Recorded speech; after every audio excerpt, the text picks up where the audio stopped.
नमस्कार, चेतना टुडे में आपका स्वागत है। सबसे पहले देखते हैं सुर्खियां। रावटी के समीप एक आदिवासी के यहां मिली माही, सकुशलता आंखें भर आई।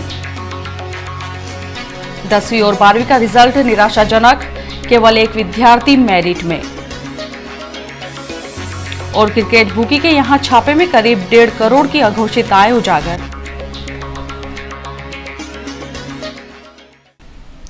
4 दिन पहले रतलाम रेलवे स्टेशन से रहस्यमय ढंग से गायब हुई 6.5 वर्षीय बालिका माही को पुलिस ने रावटी के समीप उमरगांव से सही सलामत बरामद कर लिया है। अपहरण के इस मामले में एक आरोपी को गिरफ्तार किया है।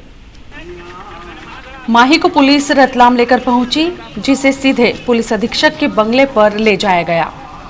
डॉक्टर पाठक ने चेतना टीवी को बताया कि मेमू ट्रेन से अपहृत बालिका के रावटी पुलिस थाना अंतर्गत ग्राम उमरगांव में होने की जानकारी हमें गत दिवस मिल गई थी, लेकिन हमने इस मामले में बेहद ही सतर्कता बरतते हुए बच्ची की सुरक्षा को प्राथमिकता देकर उसे सकुशल बरामद कर लिया है। उन्होंने बताया कि रावटी की ग्राम सुरक्षा समिति के सदस्य कैलाश वसुनिया को इस आशय की सूचना मिली थी कि उमरगांव निवासी आरोपी चेनिया पिता कालू भूरिया 40 वर्ष के घर में एक नई बालिका देखी गई है, जो कि आदिवासी नहीं लगती है। कैलाश वसुनिया ने रावटी थाने के आरक्षक शैलेंद्र सिंह को इस बात की जानकारी दी और उन दोनों ने उमरगांव जाकर मामले की तस्दीक करने की योजना बनाई। उन्होंने उमरगांव पहुंचकर अखबार में छपी फोटो के आधार पर गांव के अन्य लोगों से पूछताछ की, जिससे यह स्पष्ट हुआ कि आरोपी चेनिया के घर में माही को रखा गया है। पुलिस ने फौरन आरोपी चेनिया को गिरफ्तार किया और बालिका माही को अपने संरक्षण में ले लिया। आरोपी चेनिया से पूछताछ की जा रही है। माही को मेडिकल टेस्ट कराने के बाद उसके परिजनों को सौंप दिया गया है। जीआरपी थाना प्रभारी अनिल यादव के मुताबिक आरोपी ने बालिका को सुभाष नगर कब्रिस्तान के पास रोते हुए पाए जाने पर अपने साथ ले जाने और जल्द ही पुलिस को सौंपने की बात बताई, लेकिन उसके इस झूठ से उस समय पर्दा उठ गया जब बच्ची ने बताया कि आरोपी उसे ट्रेन से ले गया था। आरोपी से पुलिस की विस्तृत पूछताछ जारी है। एसपी के मुताबिक उसके विरुद्ध पूर्व में अपहरण के लिए हमला करने से संबंधित एक अपराध दर्ज है। एसपी डॉक्टर पाठक ने बताया, पुलिस की सक्रियता से माही को सुरक्षित बरामद कर लिया गया है। आरोपी से पूछताछ जारी है। उसकी जानकारी देने वाले के लिए घोषित किए गए 25,000 रुपए का इनाम किसे दिया जाएगा, इस पर जल्द ही निर्णय होगा। बहरहाल हमें खुशी है कि ईश्वर ने हमारी प्रार्थना सुन ली। माध्यमिक शिक्षा मंडल भोपाल द्वारा घोषित किए गए हाई स्कूल और हायर सेकेंडरी के परीक्षा परिणाम रतलाम के लिए निराशाजनक रहे। दोनों ही परीक्षाओं में इस वर्ष जिले से शामिल 27,000 से अधिक परीक्षार्थियों में से केवल एक विद्यार्थी प्रदेश प्रावीण्य सूची में स्थान पा सका है। जिले का परीक्षा परिणाम निराशाजनक रहा है। घोषित परिणामों के अनुसार बच्चे तो पास हो गए हैं, लेकिन श्रेष्ठतम परीक्षा परिणाम देने का दावा करने वाले निजी व शासकीय स्कूल फेल हो गए। मंगलवार दोपहर एक लंबे अंतराल के बाद मंडल द्वारा कक्षा 10वीं व 12वीं के नतीजे एक साथ घोषित किए गए। जैसे ही स्कूल संचालकों, प्राचार्यों एवं शिक्षा विभाग के अधिकारियों ने इंटरनेट पर प्रदेश प्रावीण्य सूची में रतलाम को तलाशा, तो उनके यह देखकर होश उड़ गए कि हाई स्कूल की सूची में शामिल 40 विद्यार्थियों में एक भी छात्र रतलाम का नहीं है, जबकि इस वर्ष जिले से 16,480 विद्यार्थी शामिल हुए थे। इसके विपरीत गत वर्ष 3 विद्यार्थियों ने प्रावीण्य सूची में स्थान बनाते हुए रतलाम को गौरवान्वित किया था। महत्वपूर्ण बात यह है कि हाई स्कूल प्रावीण्य सूची में उज्जैन संभाग से केवल एक छात्रा प्रियांशी पिता अशोक मिश्रा देवास ने अपनी उपस्थिति दर्ज करवाते हुए 6वां स्थान प्राप्त किया है।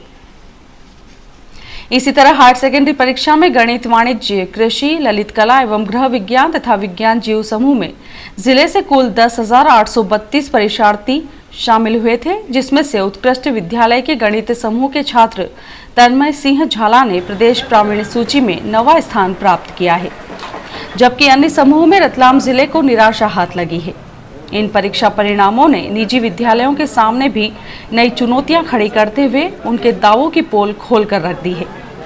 इस तरह दोनों ही परीक्षाओं में जिले से 27,312 विद्यार्थियों में से केवल एक विद्यार्थी ही प्रावीण्य सूची में स्थान प्राप्त कर सका है। निराशाजनक परीक्षा परिणाम के बाद जब शिक्षा विभाग से दोनों ही परिणामों का ब्यौरा मांगा गया, तो विभाग ने यह कहते हुए असमर्थता दर्शाई कि हमारे पास आंकड़े उपलब्ध नहीं हैं।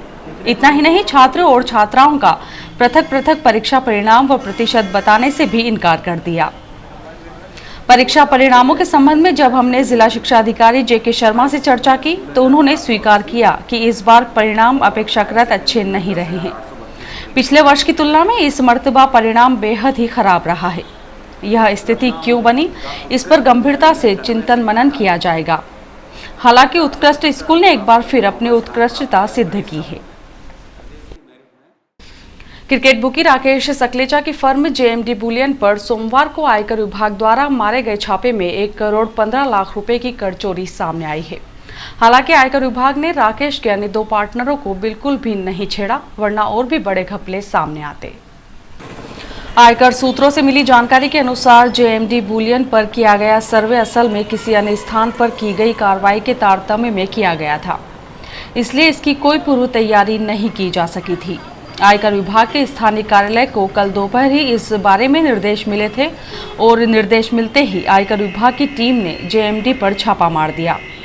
समाचारों के अनुसार बाजार में इस बात की बड़े जोर शोर से चर्चाएं हैं कि जेएमडी फर्म पर छापा पड़ने से करीब आधे घंटे पहले ही उसे इस बात की सूचना मिल गई थी और इसलिए वहां मौजूद कंप्यूटरों में से काफी सारा डाटा हटा दिया गया और आयकर विभाग को नाम मात्र की कर चोरी की जानकारी मिल पाई।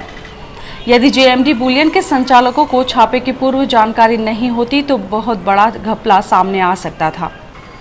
इसी तरह आयकर विभाग ने राकेश के अन्य 2 पार्टनरों को नहीं टटोला, जबकि पार्टनरों की जांच से बड़ी कर चोरी सामने आ सकती थी।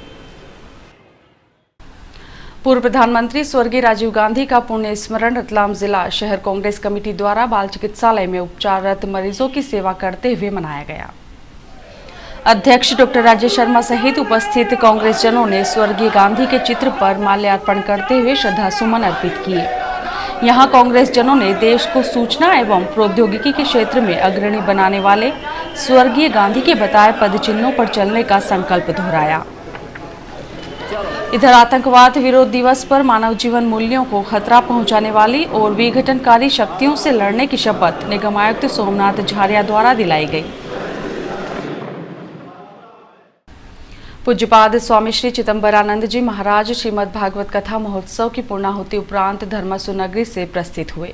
स्वामी जी को विदा करने पहुंचे भक्तों को उन्होंने कहा कि रतलाम के श्रद्धालुओं की सत्संग के प्रति अगाध आस्था अभूतपूर्व है। मैं फिर आऊंगा और कथा सुनाऊंगा। 2 सड़क हादसों में 5 घायल हो गए, जिनका जिला चिकित्सालय में उपचार जारी है। पुलिस के अनुसार ग्राम इसरथुनी से ट्रैक्टर ट्रॉली में सवार होकर निकली बारात ग्राम जड़वासा कला के निकट स्पीड ब्रेकर पर असंतुलित हो पलटी खा गई, जिसमें सवार 3 महिला बारातियों को चोट आई है। वहीं ग्राम डैलनपुर निवासी बद्रीलाल और उसकी पत्नी विष्णु देवी बाइक पर सवार होकर सेचावता जा रहे थे, तभी 4 लेन पर सालाखेड़ी के समीप तेज गति से आ रही कार ने उन्हें टक्कर मार दी। दोनों को ही जिला चिकित्सालय में भर्ती किया गया है। कार चालक घायलों को अस्पताल लेकर पहुंचा, जबकि 4 लेन पर ग्राम सेचावता के समीप सड़क हादसे में 2 युवक घायल हो गए। इसके पहले सोमवार रात पावर हाउस रोड पर ट्रक और लोडिंग वाहन में भिड़ंत हो गई। नगर निगम के पास बालाजी मंदिर उद्यान में आयोजित वैवाहिक कार्यक्रम में शामिल होने के लिए अशोक शांतिलाल पोरवाल निवासी नागदा अपने परिवार के साथ आए थे। 13 मई को कार्यक्रम में 14 से 16 साल उम्र के 3-4 किशोर कार्यक्रम स्थल पर घुसे और वहां पर पर्स में रखे सोने का हार और कान के टॉप्स चुरा कर भाग गए। स्टेशन रोड पुलिस ने 4 युवकों के खिलाफ प्रकरण दर्ज किया है। अंततः महापौर परिषद में रिक्त एक पद को महापौर शैलेंद्र डागा ने भरते हुए पूर्व में लोक निर्माण विभाग समिति प्रभारी रही श्रीमती सरिता लोढ़ा को इस बार पुनर्वास तथा नियोजन समिति का प्रभार सौंपा है। उन्हें एमआईसी में शामिल किए जाने की पिछले काफी दिनों से अटकलें लगाई जा रही थी। इस तरह 10 सदस्यीय एमआईसी में पवन सोमानी, सीमा टाक, रेखा जोहरी, मनीषा शर्मा तथा अब सरिता लोढ़ा को पूर्व की तरह दोबारा स्थान मिला है। और आइए देखते हैं अंत में सुर्खियां एक बार फिर। राउटी के समीप एक आदिवासी के यहां मिली माही, सकुशलपा आंखें भर आई। 10वीं और 12वीं का रिजल्ट निराशाजनक, केवल एक विद्यार्थी मेरिट में। और क्रिकेट बुकी के यहां छापे में करीब 1.5 करोड़ की अघोषित आय उजागर। चेतना टुडे में आज बस इतना ही। हम फिर उपस्थित होंगे नई हलचल के साथ। तब तक के लिए नमस्कार। है।